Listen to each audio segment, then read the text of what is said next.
busy weekend to dig into, and frankly, we'd probably need about 2 hours to do it justice. We only got an hour.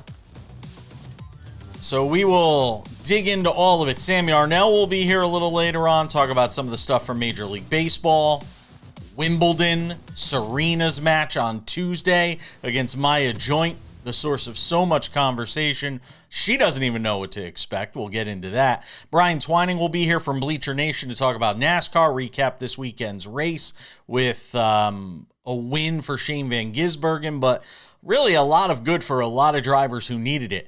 We'll get into that. Some Robin Lundberg coming up from Sports Illustrated, does a great job on women's basketball, also SiriusXM Radio. Get into it with him on a couple of things as well. But we start things out as we always do on this Monday edition of the show. It's time for the big story.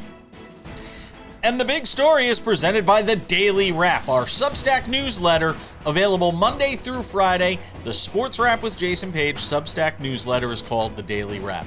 It's got the top story of the day. Whatever we're talking about in this segment, it's available in newsletter form. Be a lot smarter when you get to talk to your friends about the top stories of the day. Check out the Daily Wrap over on Substack. Just scan that QR code right there. You got your phone in your hand? Boom. Just scan the QR code right there, and you'll have all the biggest points from the biggest story of the day right there. All right, Draymond Green out with the Golden State Warriors. By his choice, he turns down a $28 million player option for 2026-2027. Color me surprised, because I'm curious where the hell he thinks he's getting that money come next season and beyond. Then again, maybe he's going to kind of suss this out and wait it out. I'm not saying I have any inside information. I'm not saying Draymond's about to retire. But you see a lot of them in the media, the podcast. You see a lot of them in media on the ESPN NBA tip-off shows with the guys from inside the NBA. He does have a fit that seems very natural for him to move into broadcasting if he wants to do so. Is Draymond signaling maybe he's going to retire? Does he want to keep playing? No matter what he says, this move is kind of making that an option, because he doesn't have to take whatever deal gets offered to him by any other NBA team. And if he just doesn't feel like playing anymore, he doesn't have to play anymore. He's made $1 zillion. He's got rings. He's got the accolades as a former Defensive Player of the Year. It wouldn't shock me if we didn't see him again. It also would not shock me if we did see him again next season. That's big story number one. Part of that big story is the news that Anthony Davis and LeBron James could reunite in Golden State for the Warriors. Shams Charania reporting that the Warriors have an interest in pairing up LeBron with Anthony Davis and Stephen Curry. I don't know what that would mean for Jimmy Butler, because I don't know how they'd fit them all under the cap. If Butler would be moved in a deal that would bring Anthony Davis to the Warriors. Either way, this is juicy stuff. I told you this offseason was going to be crazy, and we kind of saw it leading into the draft with Julius Randle, Giannis Antetokounmpo, the different guys moving around, LaMelo Ball going to Minnesota. Now you've got Bridges moving, out of Charlotte as well. There's a lot there's just a ton of moving pieces in this NBA offseason. Let's even talk about Kevin Durant potentially being moved. The Knicks, no, we don't want you, thank you. Stay where you are. But there's also the news today about Kawhi Leonard, not pictured here, potentially going back to Toronto to play for the Raptors, that the Clippers could move him. I mean, that is the writing on the wall that Steve Ballmer's ready to just tear this thing down to the studs in Los Angeles with the Clippers, because if you make that move, that's basically the intention that you are signaling. But could you imagine a 2026-2027 NBA season in the Western Conference with the Thunder? We know what they are. The Spurs, we know what they are. The Nuggets, we know how good that team's going to be. And then throw the Lakers into that, throw the Warriors into that equation. I mean, the Lakers will be a fascinating watch too. Reeves and Luka Doncic will still be there. But a Warriors team with LeBron, Anthony Davis, Stephen Curry. Wow. Would be fascinating to watch. And if they figure out a way to make it work with Butler, you'd have all four of them there. Aging, yes, but it would still be a fascinating watch for 82 games next season. Last but not least, out of the NBA, Malik Beasley. Pleading guilty today, federal indictment. We know about all the gambling stuff that's obviously taken place with him, his involvement with it. I'd like to think that this would be the big shining example that the NBA could use to try and deter players from getting involved in this activity. But the problem is this. We can go back the last several years in the NFL, now in the NBA, college basketball, even the NFL, the Brendan Sorsby case. But the fact remains this. You're going to continue to see these problems. And it's not because of lax rules or the inability to monitor this stuff. There's something that, a dirty little thing that nobody wants to talk about when it comes to this story of Malik Beasley and all the other guys that have gotten caught up in this web of gambling illegally when they know what the potential consequences and ramifications of it are. And here's that dirty little secret. It's called a gambling addiction. And if you're addicted to gambling, nothing's going to stop you except professional help. And even in that instance, a lot of guys are going to come up short of their own expectations of being able to stop themselves from gambling. The rush of it, the dopamine hit of gambling. And I know I speak from experience as somebody that's struggled with gambling addiction for over 20 years. It's something you are always fighting. It's always something you're trying to suppress. And in the case of Malik Beasley, his NBA career is over. In the case of a lot of these guys, Terry Rozier, careers are over. But it's not going to end with these guys. There's going to be more of these stories that we see in years to come. Sad but true. And that's the big story. We're talking about Caitlin Clark, the WNBA, next.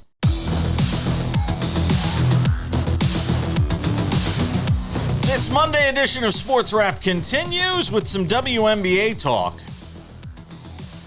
I wish this whole conversation could just be about what's going on the court in terms of good things for the WNBA, because there was a couple of really cool stories in the last few days around the league, and maybe we'll find a minute or two to squeeze those in with Robin Lundberg, who does a great job on women's basketball over at SI. You can hear him on Sirius XM. He was on Busted Open Radio or whatever, the fighting radio, the wrestling radio channel they have over there this weekend, talking about the WWE Night of Champions. Was that Night of Champions? Was that this one? Yeah. Night of Champions. Mad Dog Radio. He's a grinder. So I want to talk to you about Caitlin Clark because this is getting so much conversation right now. And I have to say, this was as upset as I have seen you in a video that I saw online, you talking about this play with Caitlin Clark that's on our screen right now with, her and Alyssa Thomas and all this. So now that we've had a few days to sort of digest it and let it soak in, have your feelings changed about the play at all, or do you still feel the same way about that play? And in terms of her being, the word targeted is the word I hear used a lot around the league in terms of the way she's being treated by other players, the way the officials are calling the games. Go. Yeah, I think it's worse than initially thought because of the reaction and the way people are trying to spin it and almost even paint Alyssa Thomas as the victim in this situation for a one-game suspension, mind you. You've covered sports a long time. It's not crazy for a player to get a one-game suspension. It's not like she was exiled from the league or kicked out of the league or anything like that. So there's a few things here, Jason. There's Caitlin Clark and the history with her, and there's Alyssa Thomas's history. So let's start with the first one. Caitlin Clark and the history with her. I'm not going to let people gaslight me into not seeing what I've seen over the last several years, where there are more than a handful of plays that are not basketball related that Caitlin Clark is on the receiving end of since she came into the league, whether it be Kennedy Carter or Diamond DeShields or Marina Mabry or this play with Alyssa Thomas. Then there's also, the reckless closeouts that happen to her twice a game. So the call for her is, one, it's not even just like protect her, but officiate her correctly. So when a play like that happens, make the call in real time, or handle it appropriately so that you say it's not open season on Caitlin Clark. And then the same thing, there's a bit of a double standard where she's got her arm straight up in the air on defense, getting whistled for a call, but can get racked across the arm on the other end, or these reckless closeouts consistently happening, and it doesn't feel like those things are being officiated to the same standard. Then there is Alyssa Thomas, who has a history. So you have a history of Caitlin Clark being on the receiving end of these things, and then you have a player who has a history of doling out this sort of stuff to Clark and otherwise, whether it be Candace Parker, whether it be Angel Reese, whether it be Kiki Iriafen, whether it be Nafisa Collier. There are many instances of Alyssa Thomas being I think it's fair, I can call her a dirty player, or certainly right on the edge of being a dirty player based on her play, nothing personal about it. And then you take, so all that happens, and I understand like the Mercury rallying around their teammate or whatever, and people are like, well, we don't want Alyssa Thomas to be on the receiving end of vitriol. No one wants that, of course. No one should say hateful stuff. No one should do anything. But Caitlin Clark has become this proxy in a culture war, in a sense, where because right-wing media starts spouting about it, because grifters start spouting about it, because people start interjecting race and sexuality and other things into it, people lose the plot and forget to focus on what happened to Caitlin Clark and the play. It's like no one cares about Caitlin Clark. Like they make Caitlin Clark into this thing, and they start arguing against that rather than what actually took place on the basketball court. Yeah, and conservatives are using she's being used as a pawn. Let's be honest about it. She's being used as a pawn in their game, so to speak. All right, so then from the broader perspective, what does the WNBA do about this? Because they didn't do anything about it that previously. We thought the rules were going to be tighter this year in terms of the way games were officiated. What does the NBA do? Is there an impetus for anything? If this isn't the impetus for something to change, then what is? Yeah, I mean, I feel like, one, a suspension is a good step in the right direction. They went after the fact. They looked at it, and this was upgraded, and they made it, so there was a count held. Robin, is the officiating just bad? Is it just bad officiating? Yes, that's part of it. Again, it's a combination. I think it's bad officiating across the board, and Caitlin Clark being not, it seems like a lot more is allowed against her than other people, like especially like to slow her down, to grab her, to all that sort of stuff. So I would say, because no one's asking for preferential treatment. You don't want preferential treatment for anybody, but equal treatment for her to make sure she is officiated correctly. I mean, Stephanie White went out there the other day and said they were cheap shots on her. And reference the double standard, and then also just keeping control of the game. Because like what happened in the finger point game, the Sophie Cunningham game, what happened with Olivia Miles and Paige Beckers yesterday, those are normal things like that. Nothing was wrong with that. That's like things get a little feisty, things get a little heated. In this case, it's okay that the player gets suspended for having her fist on Caitlin Clark's throat after kneeing her in the groin and then stepping over her. That's okay. You're allowed to suspend her for that. And yes, so I just think it's improving the officiating and being consistent with the officiating and making sure the proper judgment and proper discipline is doled out so that there is the message sent that this is not okay, this isn't tolerated, and then the media conversation is its whole own thing. I've got 60 seconds. Do you see any scenario, let's put this to bed, where she leaves the WNBA because of the way she's being treated and decides to go play in Europe? I mean, that's just something people are making up. I can't predict the future and tell you there's no. She said she loves playing the W. I think mentally, eventually this takes a toll on her, and she's dealing with an injury right now. But as of now, like that's just something people have made up and said. So I'm not going to attribute validity to it. So no, you don't see any scenario where she would just say, I'm taking my ball and I'm going somewhere else.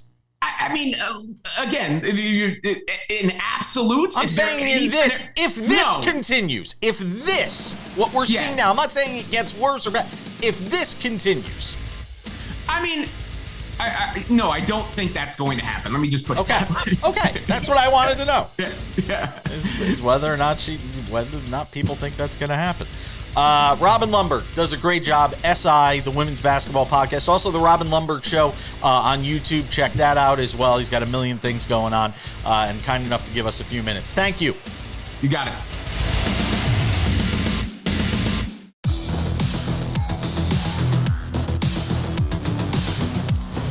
Welcome back to the show. On this Monday, we say hello for the first time to Sam Yarnell. Hangs out with us most days here on the program. Some notes for Major League Baseball over the weekend. I'll never understand how on earth the Yankees could be swept by the Red Sox. The way these two teams were both going into this series, it is mind-boggling, Sam. But here we are. Yanks get swept.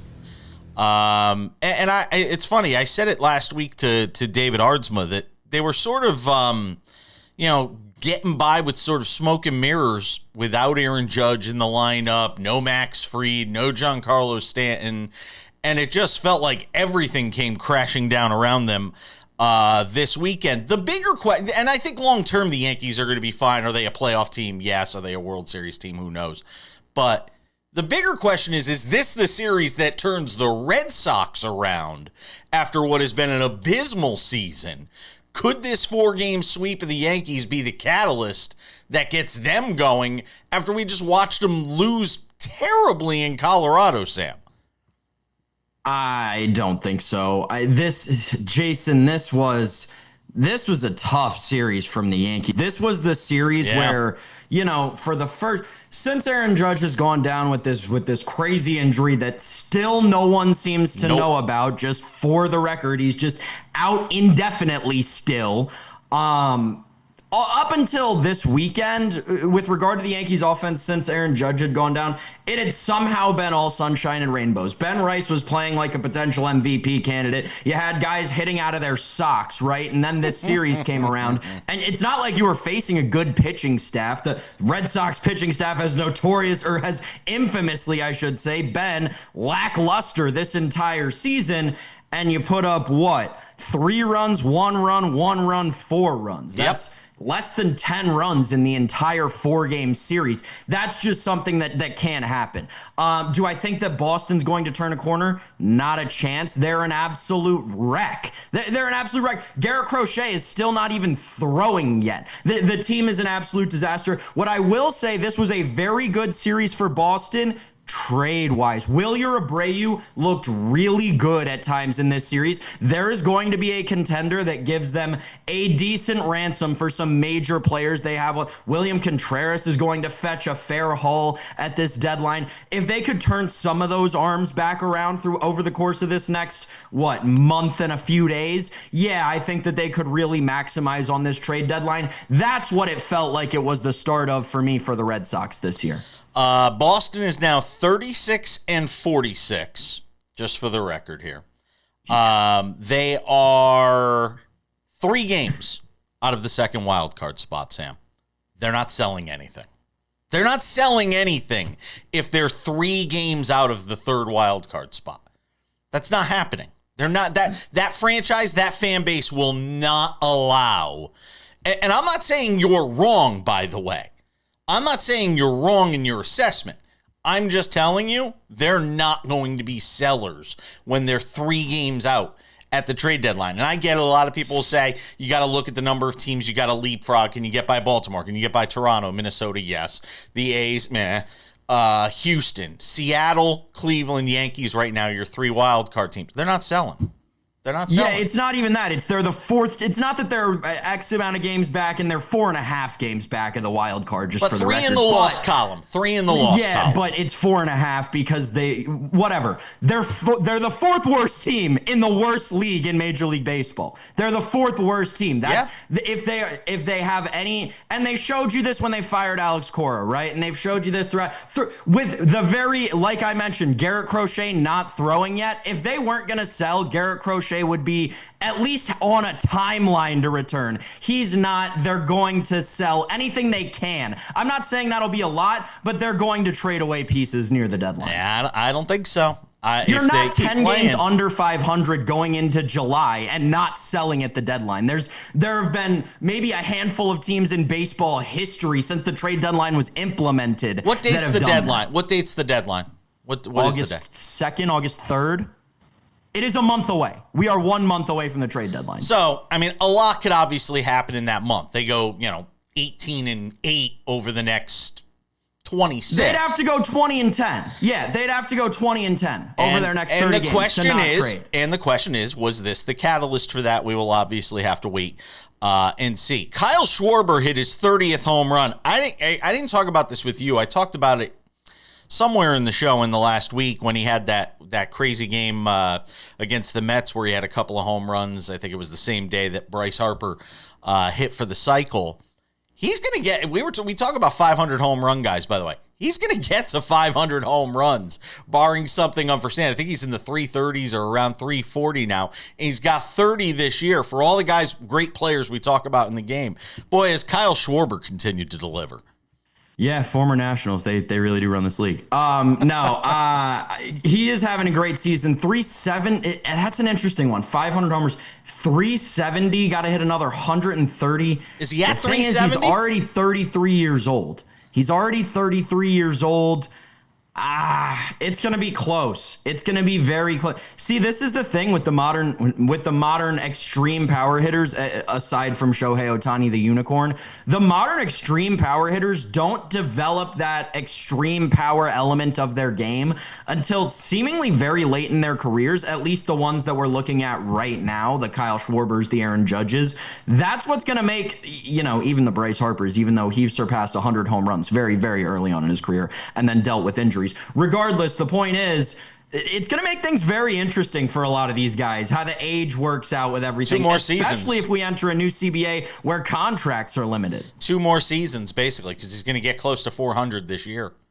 You're talking. He's going to be. You think he's going to hit 60 home runs this year? He's got 80. He's played 80 games. He's got 30 home runs. Sam. He's on a 60 home run pace. It's not that far fetched. I mean, it's not a crazy thing. Even if you want to say 55, he's 105 short. He's going to need 2 to 2.5 seasons. He's getting to 500. I mean, it's crazy because, this is a guy they basically chased out of Chicago with the Cubs, and now here he is. And you know what? Kudos to the Phillies. Again, they turned it around, after firing their manager early in the year and bringing in Don Mattingly and obviously what he's been able to do for that team. Kudos to the Phillies. They are very much in the thick of things out there in the National League. And that was my argument for the Mets, who fired Carlos Mendoza, was, hey, maybe you catch lightning in a bottle somewhere, you get on a run. It's obviously not happening for the Mets, who are having an abysmal season. All right, Sam's back. We got more to do with him in just a couple of minutes. Don't go anywhere. Lots more to do on this Monday edition of Sports Wrap.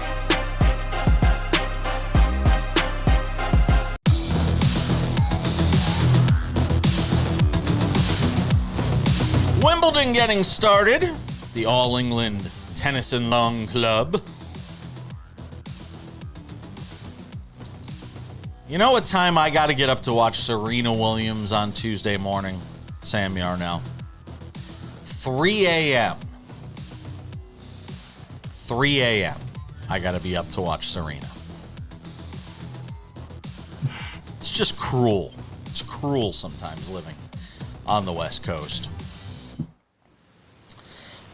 Serena will face Maya Joint in her first match. And I hate to say it, she's taken this thing by storm. This is what everybody's talking about. And not even Serena knows what to expect when it comes to how far she can go and what her game is going to be. And I'm not going to lie, and I'm not trying to be a Debbie Downer or anything like that here. But with her sitting there asking the question, I debated even taking the wild card. I don't know what to expect. It makes you wonder, should she have even taken the wild card if she doesn't even know where the hell her game is? Because you're taking that wild card from somebody else. And before you say, a wild card's not going to win the tournament anyway, you just had a basically a qualifier go to the French Open final, a month or so ago at Roland Garros. So crazy things do happen.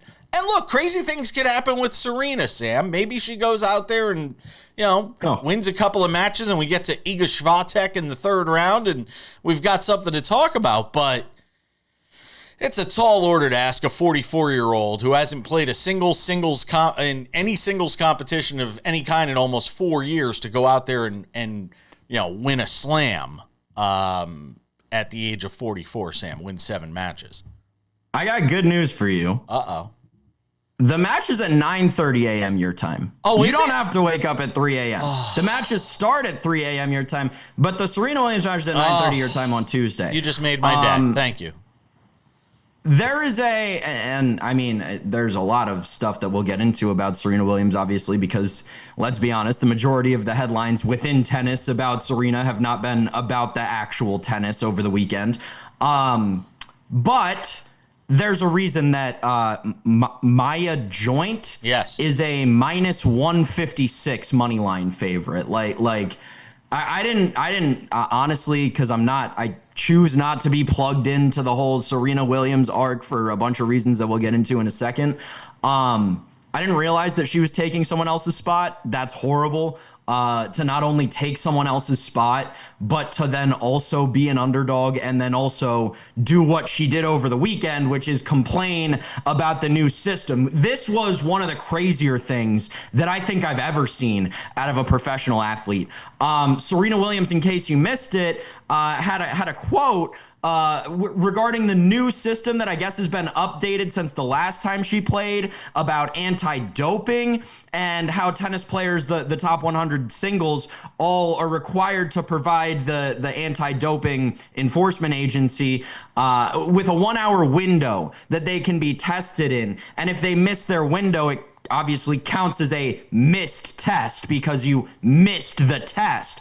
And Serena Williams obviously had some sort of problem with that and made some egregious comment about, well, I guess I can't pick up my kids now because I need to give the World Anti-Doping Agency a 1 hour window of my day where I can just be available for them. This is one of the craziest things I have ever heard in my entire life. I get the inconvenience, whatever. Serena Williams, first of all, there is a very, very, very, very thin tightrope that you have to walk, being the not only face of, but cover person in every single advertisement for a major, major private pharmaceutical company that runs ads on just about every major tennis tournament that I've seen over the course of the last year.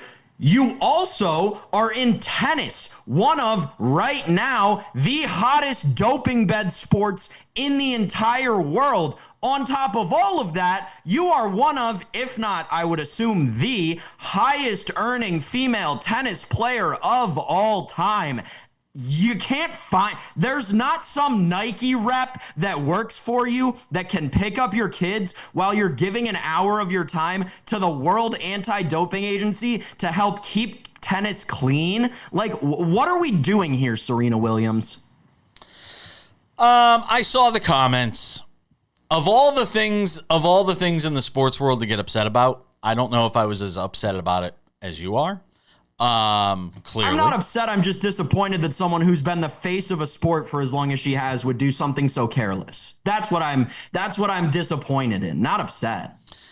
I'm not upset. I'm just disappointed. She has literally managed to talk her way down in the odds, by the way. I think she was like 40-1 or 33-1 before, maybe a week ago. Now she's 65-1. To win the entire thing. She's plus 350 to make it to be eliminated in the second round. She's plus 600 to be eliminated in the third round. And frankly, I think that's where she gets beat. I like her to beat Maya Joint. I think she beats Maya Joint. That's my prediction. I think she actually wins that match. What price can I get her at in there? Plus 130, something like that. Oh, yeah, plus that. 130. But as you would say, just give me your money. I'll kick you in the cojones. You think she's going to lose? You think she's going to lose? My goodness. Yes. I don't think so. Yes. I don't think so, Sam. I think that she's going to be too worried about what time the World Anti-Doping Agency is going to show up and whether or not her kids made it to extended day today or not at whatever freaking private school that 1/10 of Plus the 1% can get into. Plus 130, minus 156. I'll take Serena. You take Maya Joint, and we'll meet at the window. And somebody will be a winner and somebody will be a loser guaranteed, because it isn't soccer and there are no draws. Odds and ends coming up a little later on in the show. We're talking NASCAR and a win for SVG next.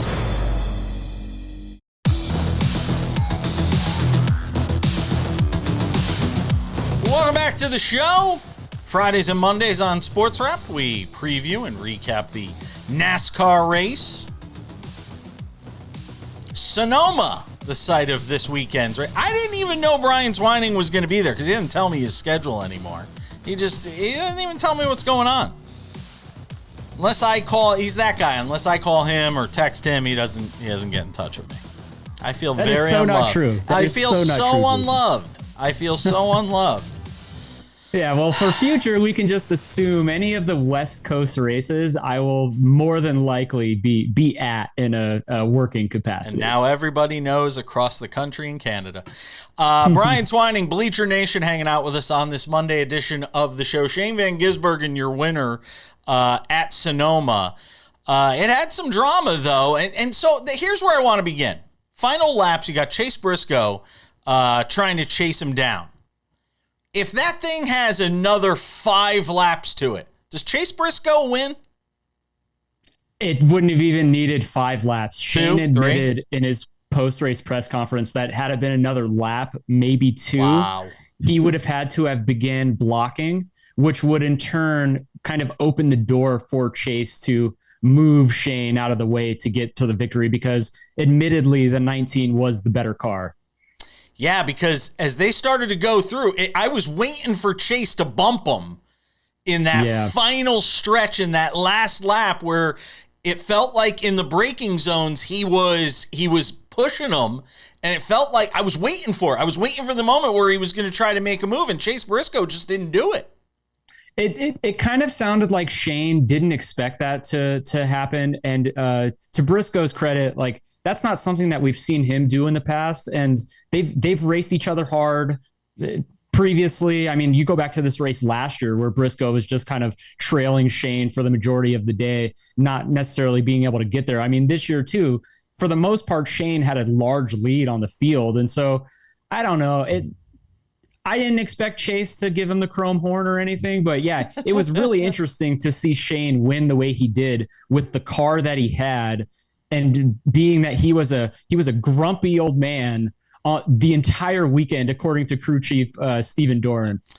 A little bit of something for everybody in this race, though. Let's be honest about it. You know, Ty Gibbs picked up a stage win, 54 points. And we live in this different world now where for at least the years that I've been covering and really getting in NASCAR, it was winning races was such the thing, and there was so much import on winning races. And now that's simply not the case. Stage points, laps led, all of that stuff plays into it. A lot of people gained a lot out of this race. Yeah, and for Ty Gibbs, some people might say he should have gotten off the strategy and not taken the stage points there. But I mean, he came away with the second most points on the day. Might as well have won the race. Yeah, like he won both stages 1 and 2, and we've seen this in the past. You cannot do the same thing that Shane is doing. Otherwise, you're just going to be running behind him for the entire race. And so credit to the 54 team. They did everything they could to maximize their points day while also potentially being there for a race win. Because if we get a caution with a couple laps to go, he has the fresher tires. He was maybe the fastest car on the long run. And so, yeah, Gibbs made the right call. But this was a must-win for Van Gisbergen coming off what happened last week, right? 100%. They both him and his crew chief Doran admitted, like, last week's result was crushing to them. Because they knew coming into these two races, they needed to have massive points days to put them into a decent position to contend for a chase position. And as we sit now, he's only 36 points, I believe, above the cut line, which with the ovals that we have coming up. I mean, this weekend we have Chicagoland, a place that we haven't been to in 7 years, and he's obviously never been at. So he's already in a world of hurt. What's going on with Tyler Reddick?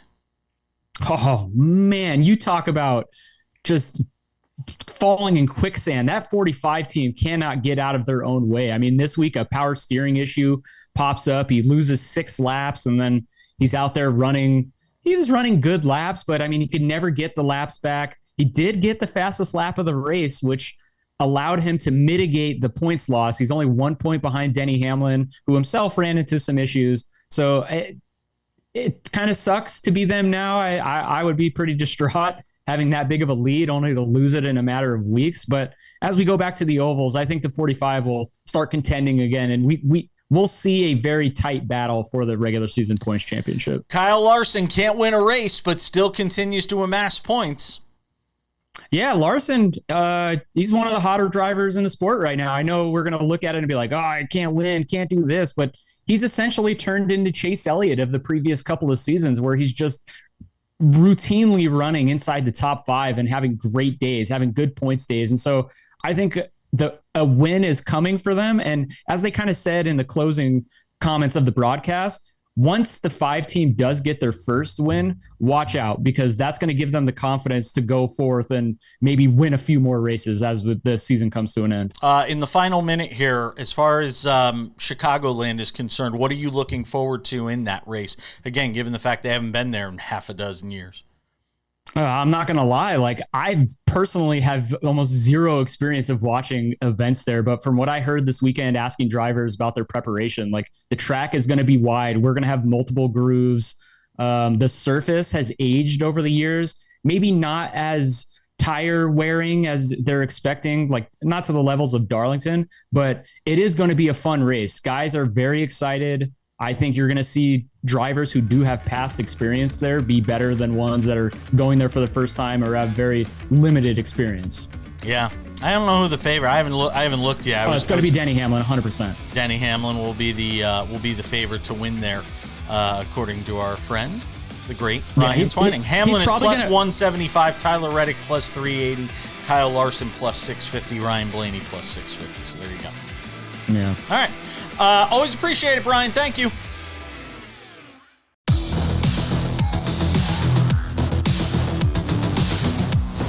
Just about time to put the wraps on this baby for a Monday. Tomorrow on the show, plenty to talk about. Who knows? In the NBA these days, 24 hours is like an eternity with all the different player movement that we're seeing. Baseball conversation, whole bunch more. Interesting story out of college football I want to get to tomorrow as well. That on the program. Before we get to odds and ends, a few reminders. If you have not done so yet, check out the Sports Wrap with Jason Page podcast, our Monday through Friday audio version of this show available. 45 minutes, limited commercial interruptions. It's fantastic. We encourage you, wherever you get your podcast, Apple Podcasts, Spotify, YouTube, iHeartRadio, TuneIn, Odyssey, Amazon, anywhere you get a podcast. Did I say Spotify? I think I said Spotify. Go and check out those podcasting platforms and subscribe today. We've also got the Sports Wrap with Jason Page YouTube channel. The Monday through Friday TV version of the show is available on our YouTube channel. Commercial free, no commercials at all. The TV version of the show Monday through Friday on YouTube. Also, extended conversations you're able to find those there. We've also got Sports Wrap Originals, Sports Wrap Shorts, News Breaks. Boom, we're on Sports Wrap Shorts on YouTube. Sports Wrap Shorts also available on our TikTok. Sports Wrap Jason Page is the name to look for there. The same name on Instagram. We're on the gram. We're on Insta. Sports Wrap Jason Page if you want to go and check that out. And not to be left out, the Sports Wrap with Jason Page website is fully up and running. SportsWrap.tv, right there. SportsWrap.tv. Go and check out our website. It's got everything there. The TV version of the show, the podcast, the daily Substack newsletter. You could subscribe there. You could find your affiliate If you're traveling or you want to know the best place to find SportsWrap in your market, just type in your city and state. Boom, you'll find it right there on the SportsWrap with Jason Page website, sportswrap.tv. And now, without any further delay, because I think we've delayed enough on this Monday edition of the show, it's time for some odds and ends. Odds and ends. Boy, what if it never ceases to amaze me, the finishes we get every year at the Travelers Championship. It's just, I mean, it doesn't get any better than this, folks. Did you see this? Scotty Scheffler and Victor Hovland in a playoff on Monday morning because 72 holes wasn't enough. They ran out of daylight yesterday, and it was Victor Hovland picking up the win over the great Scotty Scheffler. Scheffler only has one win this year. He's got a ton of top 5s, top 10s, top 25s. I mean, he's making tons of coin. But the one thing he can't do right now is win a tournament for whatever reason. And it just goes to show you how difficult it is to win out on the PGA Tour. But the Travelers Championship, I can speak from experience. I spent a ton of years there covering the tournament, hosting shows from the tournament back in my ESPN Radio Hartford days. Nathan Grube and the folks there do a second-to-none job on putting this tournament together every year. It always follows the toughest championships to follow, the U.S. Open, and they always get the best players and player commitments. Victor Hovland, I think it's the 9th win of his career, this victory for Victor Hovland. And he's able to chase down Scotty Scheffler yesterday after having the lead, then losing the lead, able to chase him down. They go to the extra hole, and Scheffler misses short putt. I mean, look, take one last look at it. And that's inside 5 feet. Got to make it. And he didn't. So Scotty Scheffler will keep looking for that elusive next win. Open Championship, he will certainly be a favorite there as well. Congratulations to Victor Hovland. Terrible news to report in odds and ends today. If you have not seen this, Michael Strahan had an interview with former NFL running back Chris Johnson, who's just 39 years old. This is a guy that rushed for 2,000 yards. I mean, this was and I'm talking about in a single season, guy who had a fantastic career, revealing today at the age of 39 years old that he's suffering from ALS. And this is something that progressed quickly with him over the last year, because a year or two ago he was, seemingly fine, and the signs started to show. And before you know it, in this interview today, he could not speak. They were using one of those things where it's able to mimic his voice and stuff like that. And he was there with his wife. Heartbreaking to see this story about Chris Johnson being diagnosed with ALS. And it's going to bring to the forefront, rightly or wrongly, it's going to start this conversation again about the dangers of playing in the NFL and head trauma, because there are studies out there that suggest a higher risk of diseases like ALS from the brain trauma associated with too many hits, too many concussions, undiagnosed concussions, and the like that NFL players have been subjected to. So there's no getting around it. It's something we're going to hear a lot more about, certainly in the days ahead. And that's going to do it for us on this Monday edition of the show. Thank you to our guests, Brian Twining, for hanging out with us on the show. Thank you to Robin Lundberg. Thanks to Sam Yarnell. Thanks to all of you at home for watching. I'm Jason Page. That does it for Sports Wrap. We'll see you back here on Tuesday for an all-new edition. Until then, bye-bye.